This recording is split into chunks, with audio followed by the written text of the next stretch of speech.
Hi everyone, this is Malcolm Ray and welcome back to Tamara's Never Seen.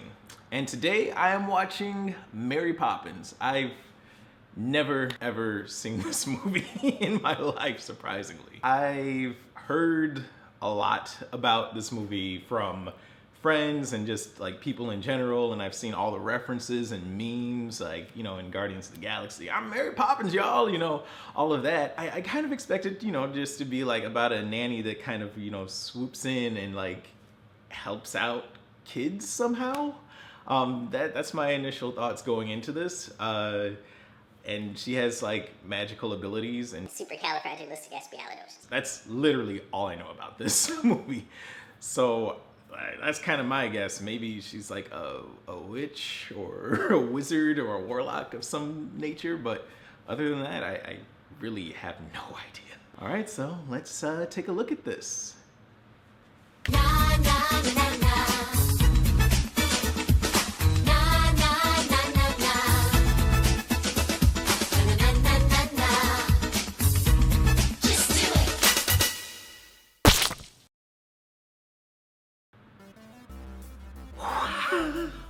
Wow, I mean,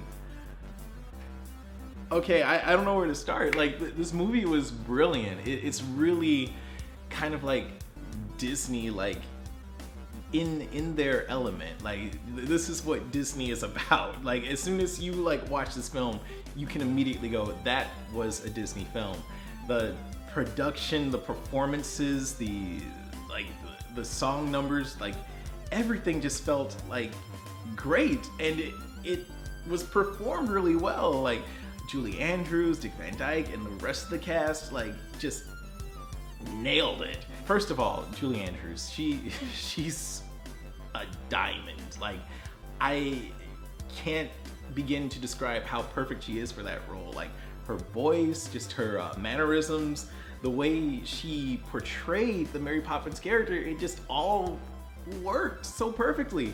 And Dick Van Dyke, say what you will about his accent, he sounded kind of like Steve Irwin throughout the entire movie, right? And but like you kind of like, you're willing to suspend your disbelief for this entire film due to, first of all, Disney magic, of course, and then just the simple fact that he's charming as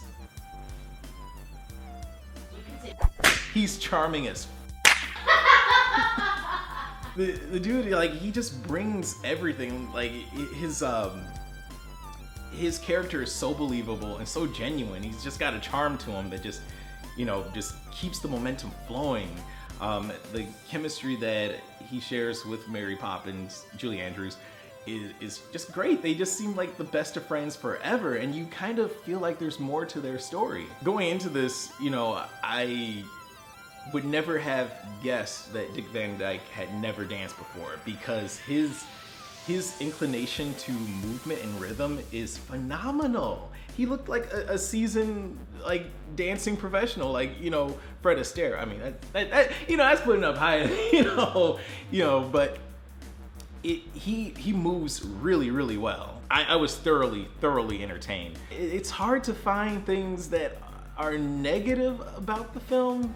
I mean, let's see, like, okay, you know, Dick Van Dyke's accent, it just was all over the place. I didn't know, you know, what accent he was trying to do. He was trying to do Cockney, but then he ended up sounding like he was doing like a Kiwi dialect, and then he sounded like he was Australian. But that wasn't really an issue because he was so good. And what else? Oh yeah, there was like a really weird moment in like some of the editing was kind of weird where, and it's understandable because back then they had limited technology, but when they wanted a shot to, you know, hold a little bit longer than they wanted to, they would kind of, you know, just kind of rewind it and then play it back and forth, kind of rewind it and then forward it again, just so that they can have the shot last a little bit longer. Like, there might have been an issue on production where they just didn't get the take, like it just either cut or the actor just, you know, did something, the shot messed up, and so they had to like play it, rewind it, and play it forward just so it could, you know, work for the shot. But Yeah, so that there was like some weird editing there. The ending, the wrap up, okay, like amidst all of the magical Mary Poppins shit going on. Am I allowed to say shit? Oh yeah. Amidst all the Mary Poppins shit going on, there's a subplot between the kids and their father, who is this stern banker man that wants his kids to be proper British children and grow up in a proper British home. I'm doing my Dick Van Dyke impression now.